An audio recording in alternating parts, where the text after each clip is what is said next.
நம்ம குடும்பத்துல ரேவதிக்கு ரத்த சம்பந்தம் இல்லாத ஆம்பளை மருதுதான்.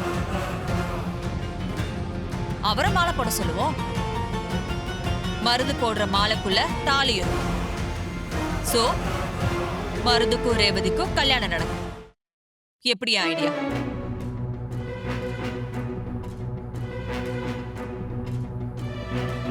என்னக்கா, ரேவதியை எப்படி சமாளிக்கிறதுன்னு தானே யோசிக்கிற? ஆமா சந்திரா, விஷயம் தெரிஞ்சதும் அவ கொஞ்சம் முரண்டு பிடிப்பா. இருந்தாலும் நான் அவளை ஈஸியா சமாதானப்படுத்திடுவேன். ஆனா இப்படி ஒரு சூப்பரான ஐடியாவை நீ எப்படி யோசிச்சேன்னு தான் எனக்கு ஆச்சரியமா இருக்கு. சும்மா சொல்லக்கூடாது, நீங்க சொன்னது செம்ம ஐடியா.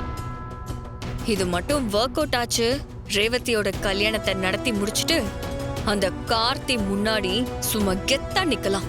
ஐடியா நல்ல ஐடியா தான். ஆனா அந்த கார்த்தி எப்பவும் நம்மளை விட ஸ்மார்ட். எப்படியாவது ஏதாவது ஒரு சின்ன டவுட் வந்துச்சுன்னா கூட அவன் முள்ள பூந்து நம்ம பிளான் எல்லாத்தையும் காலி பண்ணிடுவான். அதனால நம்ம பிளான் எல்லாமே முடிகிற வரைக்கும் கார்த்தி நம்ம இடத்துக்கு வரவே வரக்கூடாது. கார்த்திய கோவிலுக்கு வராம தடுத்து நிறுத்த என்கிட்ட ஒரு பிளான் இருக்கு.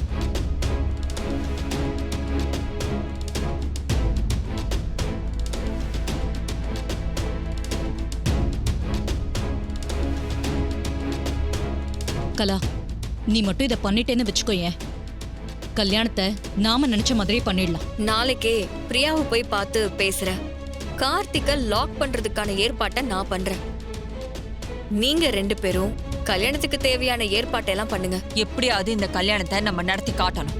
ஆமா சந்திரா, நிச்சயம் நடந்த மாதிரி எங்க கல்யாணமும் உங்க கண்ணு முன்னாடிதான் நடக்கும்னு என்கிட்ட சவால் விட்டுட்டு போனா. ரேவதிக்கும் மருதுக்கும் கல்யாணத்தை பண்ணி அதே கோலத்துல ரேவதிய அவன் முன்னாடி கொண்டு போய் நிறுத்தணும். அத பார்த்தா அவன் துடிக்கணும். அக்கா, நீ நினைச்ச மாதிரி நடக்கும். அதுக்கான வேலைகளை நாம பாப்போம்.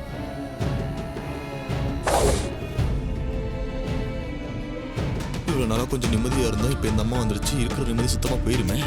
என்ன மயிலு, என்ன பார்த்ததும் மாமா காதுல ஏதோ குசுகுசுன்னு பேச ஆரம்பிச்சுட்ட? சரி விடு மாமா, உங்களுக்காக ஸ்பெஷலா சுகர்லெஸ் லட்டு வாங்கிட்டு வந்திருக்கேன். இந்தாங்க.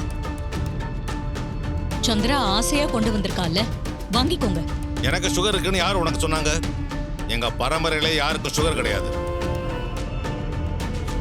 ஏமாமா, எண்ணெயில இருந்து திருப்பதியில சுகர்லெஸ் லட்டெல்லாம் கொடுக்க ஆரம்பிச்சாங்க.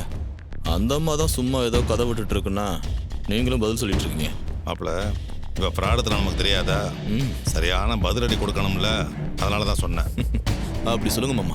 என்ன மயிலு, அடிக்கடி மாமா கிட்ட குசுகுசுன்னு பேசிட்டு இருக்க? நான் எல்லாத்தையும் தெரிஞ்சுக்கிட்டு தான் வந்திருக்கேன். இல்ல, புரியல, என்ன சொல்ல வரீங்க? அது இல்ல மயிலு, எங்க மாமா பரம்பரையில எல்லாருமே ரொம்ப ஆரோக்கியமா இருக்காங்கன்னு தெரிஞ்சுதான் அவர் இன்னும் ஆரோக்கியமா இருக்கணும்னு தான் இந்த லட்டு வாங்கிட்டு வந்திருக்கேன். மாமா, சின்ன ஏதோ பொடி வச்சு பேசுற மாதிரி தெரியுது. இவ இன்னைக்கு உருப்படியா பேசிருக்கா மாப்பிள. எதை பேசினாலும் சின்ன மாப்பிளைய மனத்துல வச்சுக்கிட்டு தான் பேசுவா. நாம தான் உஷாரா இருக்கும். கரெக்ட். சரிம்மா, எனக்கு ஆஃபீஸ்க்கு நேரமாச்சு, நான் கிளம்பட்டுமா? ரேவதி, நான் வீட்டுக்கு ஜோசியரை வர சொல்லிருக்கேன். அவர் இப்ப வந்துருவாரு. அவர் வர வரைக்கும் நீ இங்கே இரு. சரிம்மா. ஜோசியரை வர சொல்லிருக்கியா? என்ன ஆனா உனா ஜோசியரை வர சொல்ற? என்ன விஷயம்?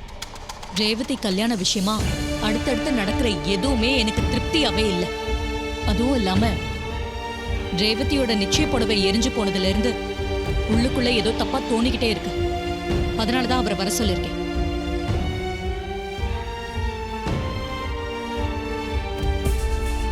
மால தோஷமா? இது என்ன புதுசா இருக்கு? அப்பா, அம்மா திருப்திக்காக ஏதாவது பண்ணிட்டு போகட்டும்பா, விடுங்க. இந்த பரிகாரத்தை எப்ப பண்ணணும் ஜோசியரே? அம்மா, இன்னைக்கு ரொம்ப விசேஷமான நாள்மா. நல்லதை எதுக்கு தள்ளி போட்டுக்கிட்டு இருக்கீங்க? இன்னைக்கே நான் சொன்ன தோஷத்தை கழிச்சிருங்க. அப்படியா சொல்றீங்க? அப்படின்னா இப்பவே கோயிலுக்கு போயிட்டு வந்துடலாம். சித்தி, என்னால லீவ் எல்லாம் போட முடியாது. ரேவதி, நீ லீவ் எல்லாம் போட வேண்டாம். உங்க எம்டி சார் கிட்ட நீ சாயங்காலம் கோயிலுக்கு வரதுக்கு பெர்மிஷன் மட்டும் கேள். நாம எல்லாரும் சாயங்காலமே கோயிலுக்கு போலாம். ஈஸ்வரி, எதுக்காக இந்த பரிகாரம் எல்லாம்? என் பொண்ணு கழுத்துல முன்ன பின்ன தெரியாதோ மாலை போடுறதை என்னால ஒத்துக்க முடியாது. எனக்கு இந்த கல்யாணம் எந்த தடங்கலும் இல்லாம நல்லபடியா நடக்கணும். அதுக்காக நான் என்ன வேணாலும் பண்ணுவேன். நீங்க அமைதியா இருங்க. சரிம்மா, நான் உத்தரவு வாங்கிக்கிறேன். இந்தாங்க. ம், வரம்மா. வாங்க.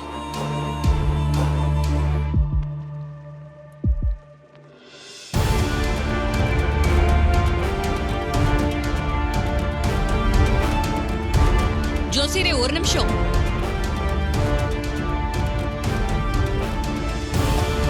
நாங்க கூப்பிட்டதும் வந்து நாங்க சொன்ன மாதிரியே பக்காவா எல்லாத்தையும் சொல்லிட்டீங்க.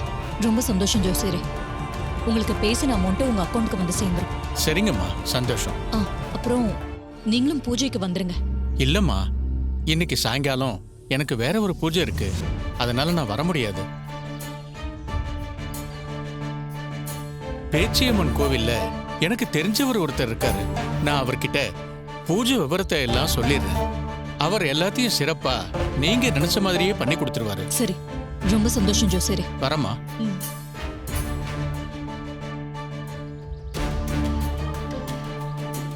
என்னங்க எதை யோசனையா இருக்கீங்க?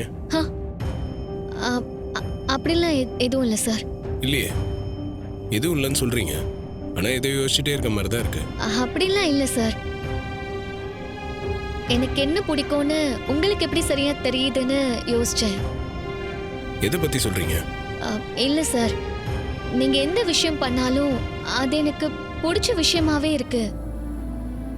ஒரு புடவை கூட எனக்கு என்ன பிடிக்கும்னு நல்லா தெரிஞ்ச ஒருத்தர் வாங்கின மாதிரியே இருந்தது. அதான் கேட்டேன். என்ன சார் அமைதியாயிட்டீங்க? இல்லைங்க, உங்க வீட்டுக்கு வரேன். வெறும் கையோட வரக்கூடாதுல்ல, அதான் ஒரு சாரி வாங்கிட்டு வந்தேன்.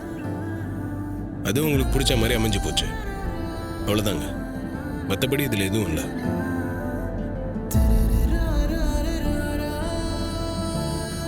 மேடம் எதுக்கு திடீர்னு ஃபோன் பண்ணி வர சொன்னாங்க? ஏதாவது முக்கியமான விஷயமா இருக்குமோ? ம்.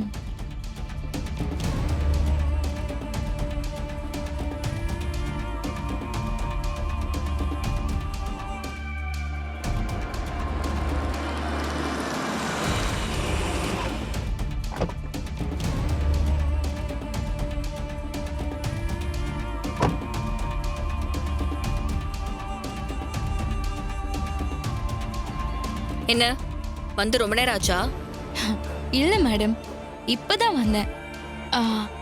சாமுண்டீஸ்வரி மேடம் வரலையா? நீங்க வந்திருக்கீங்க. அவங்க வர வேண்டியதா தான் இருந்துச்சு. திடீர்னு முக்கியமான வேலை விஷயமா வெளியே போயிட்டாங்க. அதனால தான் நான் வந்தேன். சரிங்க, மேடம் என்ன சொன்னாங்க அதை சொல்லுங்க. இன்னைக்கு ரேவதிக்கும் அவளுக்கு பார்த்திருக்கிற மாப்பிள்ளைக்கும் கல்யாணம் நடக்க போகுது.